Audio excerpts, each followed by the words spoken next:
Tonton video ini sampai selesai agar Anda tidak gagal paham.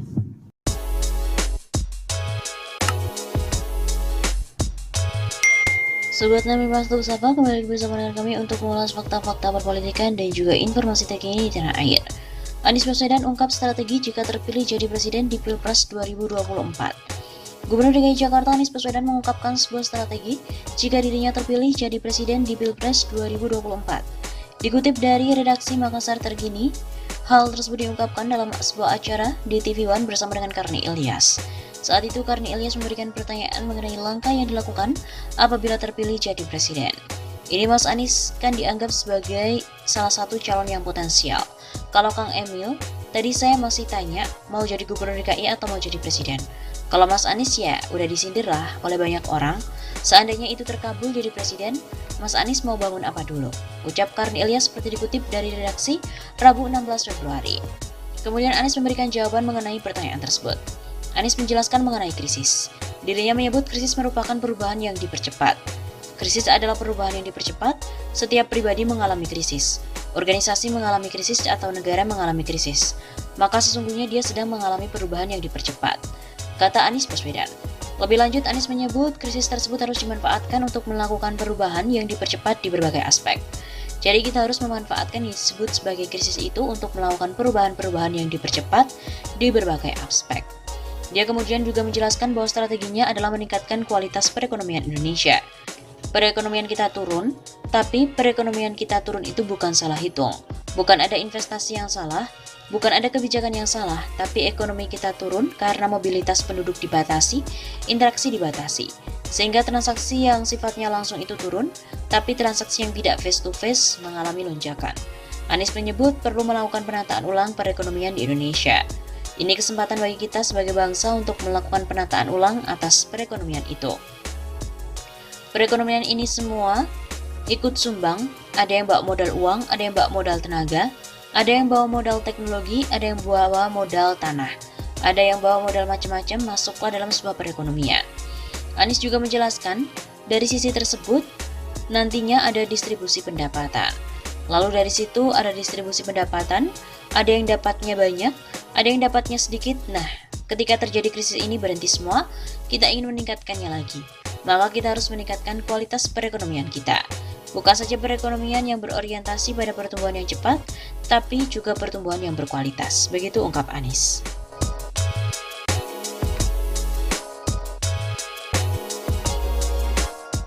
Elektabilitas capres pilihan warga DKI Jakarta, Anies Baswedan tembus hingga 30%.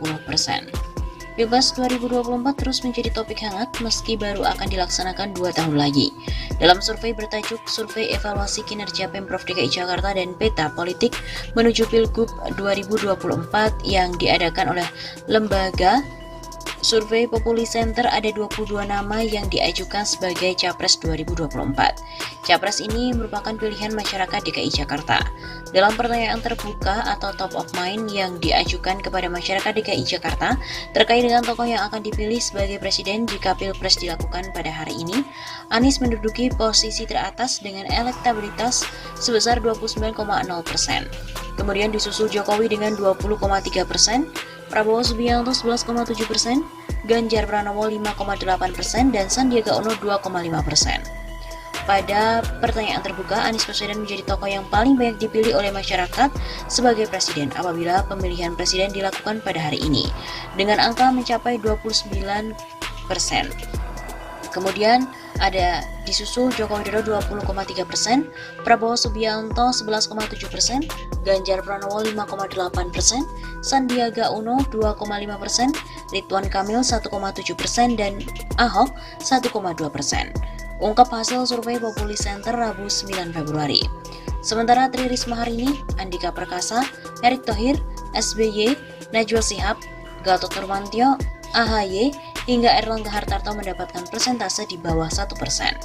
Nama tokoh lain mendapatkan persentase di bawah 1%, adapun sebesar 22,8% responden tidak merespon pertanyaan ini, masuk kategori tidak tahu atau tidak menjawab. Sementara dalam simulasi 10 tokoh capres, Anies juga kembali menduduki posisi teratas dengan persentase mencapai 34,8%. Disusul Ganjar dengan 18,2%, Prabowo 14,0%, Sandiaga 6,7%, dan Ridwan Kamil 6,2%. AHY 4,3%, Jenderal Andika Perkasa 4,2%, Erick Thohir 3,7%, Erlangga 1,5%, dan Puan 0,5%. Adapun sebesar 5% responden belum memutuskan pilihan dan sebesar 1% menolak untuk menjawab. Kemudian dalam simulasi 3 tokoh, Anies lagi-lagi menempati posisi teratas dengan persentase 45,5%, Ganjar 27,5%, Prabowo 20,8%, kemudian belum memutuskan 4,8% dan menolak untuk menjawab 1,3%. Pada simulasi 2 tokoh, Anies Baswedan menjadi tokoh yang paling banyak dipilih sebagai presiden dengan 59,8%, disusul oleh Ganjar dengan 33,3%. Adapun sebesar 6% menyatakan belum memutuskan dan sebesar 0,8% menyatakan menolak menjawab. Survei dilakukan dengan metodologi wawancara tatap muka dan menggunakan aplikasi Survei Populi Center di 60 kelurahan yang tersebar di DKI Jakarta pada 26 Januari sampai 1 Februari. Besaran sampel adalah 600 responden yang dipilih secara acak bertingkat atau multi-stage random sampling dengan margin of error 4,0% pada tingkat kepercayaan 95%. Populi Center juga merilis survei terkait evaluasi kinerja Pemprov DKI Jakarta dan peta politik menuju Pilgub 2024. Salah satu yang dibahas yakni opini publik terkait kinerja Gubernur Anies Baswedan dan Wakil Gubernur Ahmad Riza Patria di Jakarta. Survei menyimpulkan mayoritas warga menilai DKI Jakarta mengalami kemajuan dalam hal pembangunan selama 1 tahun terakhir. Persentase tercatat mencapai 77,2%. Sebesar 77,2% masyarakat menilai ada kemajuan pada kondisi pembangunan di Provinsi DKI dalam 12 bulan terakhir. Yang menjawab belum ada kemajuan sebesar 8,7% dan yang menilai adanya kemunduran pada pembangunan di DKI sebesar 10,7%. Masyarakat yang menolak menjawab sebesar 0,3% dan tidak tahu sebesar 3,2%. Hasil tersebut berbanding lurus dengan kepuasan warga DKI Jakarta. Mayoritas masyarakat 73,3% menyatakan puas terhadap kinerja Pemprov DKI Jakarta, sedangkan yang menjawab biasa saja dan tidak puas sebesar 11,2% dan 14,5%. Masyarakat yang menjawab biasa saja atas kinerja Pemprov DKI Jakarta sebesar 11,2% dan menjawab tidak tahu atau tidak menjawab sebesar 1%. Begitu pula dengan tingkat kepuasan pada Gubernur dan Wakil Gubernur DKI Jakarta, mayoritas menjawab menilai puas terhadap kinerja Anies dan Riza dengan skor 7,61 dari skala 1 sampai 10. Secara umum, tingkat kepuasan masyarakat DKI terhadap kepemimpinan Gubernur dan Wakil Gubernur DKI relatif tinggi. Rata-rata tingkat kepuasan ada pada angka 7,61 dari skala 1 sampai 10 dan akumulasi skor 6 sampai 10 sebesar 86%.